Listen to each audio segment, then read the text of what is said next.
Au nom du Père et du Fils et du Saint-Esprit. Amen. Viens, Esprit Saint, remplis les cœurs de tes fidèles et fais-les brûler du feu de ton amour. Ô Seigneur, envoie ton Esprit et tout sera créé et tu renouvelleras la face de la terre. Bien-aimés dans le Christ, nous sommes aujourd'hui dimanche 28 juin 2026. La parole de Dieu en ce dimanche est de Matthieu chapitre 10, versets 37 à 42. Et nous lisons. En ce temps-là, Jésus disait à ses apôtres, « Celui qui aime son père ou sa mère plus que moi n'est pas digne de moi. Celui qui aime son fils ou sa fille plus que moi n'est pas digne de moi. Celui qui ne prend pas sa croix et ne me suit pas n'est pas digne de moi. Qui a trouvé sa vie la perdra, et qui a perdu sa vie à cause de moi la gardera. Qui vous accueille m'accueille, et qui m'accueille accueille celui qui m'a envoyé. Qui accueille un prophète en sa qualité de prophète recevra une récompense de prophète. Qui accueille un homme juste en sa qualité de juste recevra une récompense de juste. Et celui qui donnera à boire, même un simple verre d'eau, à l'un de ses petits en sa qualité de disciple, amen, je vous le dis, non, il ne perdra pas sa récompense. Acclamons la parole de Dieu, louange à toi, Seigneur Jésus. Celui qui aime son père ou sa mère plus que moi n'est pas digne de moi. À travers cette affirmation, on peut avoir l'impression que le Seigneur veut diviser les familles. Non, bien au contraire, le Seigneur veut consolider nos familles. Il veut fortifier notre vie communautaire, notre vie familiale. Par quel critère? Le critère fondamental, c'est de le préférer à tout. Le préférer. Le Christ veut être notre préférence. Le Christ veut être notre préféré. Il veut que nous puissions le préférer à tout. Voilà, voici. Il faut aimer le Christ plus que tout. Aimer le Christ plus que tes parents. Aimer le Christ plus que tes enfants. Aimer le Christ plus que ton fiancé, plus que ton copain, ta copine. Aimer le Christ plus que tout. Mettre le Christ au-dessus de tout. Mais pourquoi? Pourquoi? Parce que lui-même, il nous a préférés. Il a préféré donner sa vie à cause de nous. À cause de nous, il est mort sur la croix. Sa passion mort est l'expression de son amour pour nous. Ce n'était pas un théâtre. Ce n'était pas que parce qu'il est vrai Dieu, vrai homme, c'est qu'il n'a pas senti la douleur. Il a senti toutes ces douleurs. Le Christ a réellement souffert, il t'a préféré. Alors toi aussi, préfère. Préfère le Christ à tout, à toute personne.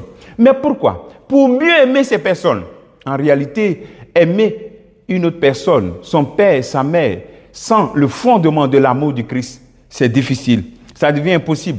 Parce que l'amour de l'homme, l'amour en famille est imparfait. Il y a des imperfections, il y a des déceptions. Mais lorsqu'on fonde notre amour sur l'amour du Christ, on est capable de pardonner. On est capable de faire comme lui sur la croix qui a dit, Père, pardonne-leur. On est capable de donner chaque fois une nouvelle chance. Quand le Christ a vu que Pierre a régné 3 fois, et d'un regard d'amour, il a contemplé. Voici ce que le Christ voudrait que nous puissions faire pour que nos familles soient solides en son amour, fondées en son amour. Pour que la vie du couple soit fondée dans son amour. Sans l'amour du Christ, il est impossible d'aimer. Notre amour devient un amour charnel et l'amour charnel finit. Mais l'amour spirituel dure. Voici un peu un aspect de ce que le Christ voudrait. Et il voudrait aussi que nous puissions prendre notre croix et pour marcher à sa suite, de perdre notre vie. La croix, c'est l'expression de la volonté libre du Christ d'entrer dans le plan que Dieu a tracé pour nous réconcilier avec lui. Donc la croix est le signe de notre rachat, le prix que le Christ a apporté pour nous racheter. Voilà, pour que nous revenions à notre véritable propriétaire. Dieu nous a créés. Revenons à notre véritable propriétaire. Donc, esclave, on revient à notre propriétaire, un propriétaire qui vit avec nous de manière libre. Donc, revenir à celui à qui nous appartenons. C'est cela, prendre sa croix. Il nous a arraché du mal.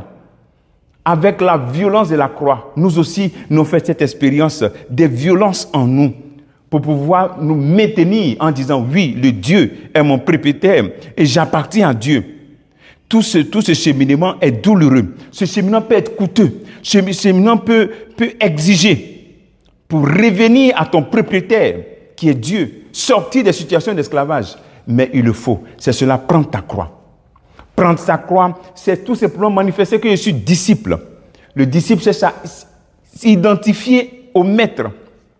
Ici, dans la vie spirituelle, on s'identifie au Christ. On s'identifie à lui, à ce qu'il a enduré pour nous montrer qu'il nous aime, à ce qu'il y a de plus grand en lui, son amour pour nous sur la croix. Il n'y a pas de petit disciple, il n'y a pas de grand disciple. Il faut simplement prendre sa croix et suivre le Christ de manière vraie, être disciple. Tout disciple devrait s'associer donc au Christ et s'identifier au Christ. Tu deviens donc un autre Christ partout où tu es. Imagine si tous les chrétiens sont Christ, Christ, Christ partout. Vrai. Quelle merveille sera donc la réalité de notre monde. Le travail que tu veux faire en ce jour, c'est de revenir à ton propriétaire. Qu'est-ce que tu dois faire pour revenir à ton propriétaire? Que Dieu te bénisse et n'oublie pas que demain, nous avons une grande solennité, la solennité de Saint-Pierre et Saint-Paul. Vis ton Eucharistie pour célébrer ton appartenance à ce grand propriétaire, Dieu, ton Père qui t'aime. Qu'il te bénisse au nom du Père et du Fils et du Saint-Esprit. Amen.